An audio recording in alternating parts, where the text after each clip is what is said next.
توتنهام وإنتر يتنافسان على نجم المنتخب المغربي. أفادت اليومية الرياضية الإسبانية AS أن عددا من الأندية الأوروبية بما في ذلك إنتر ميلان الذي بلغ نهائي النسخة الأخيرة من دوري أبطال أوروبا، وتوتنهام مهتمة بضم الدولي المغربي ياسين بونو حارس نادي إشبيلية إلى صفوفها.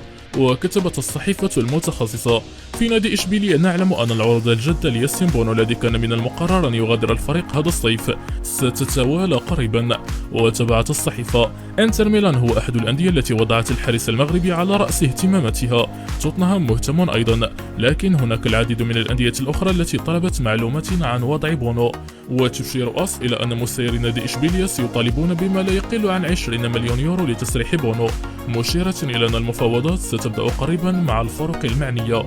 وبحسب اليومية الرياضية الإسبانية فإن بونو صاحب 32 عاما أصبح أحد أفضل حراس المرمى في القارة، كما يعكس ذلك حصوله على المركز الثالث في جائزة الأفضل وتألقه في المونديال ودوره الحاسم في تحقيق إشبيلية لقبه السابع في الدوري الأوروبي.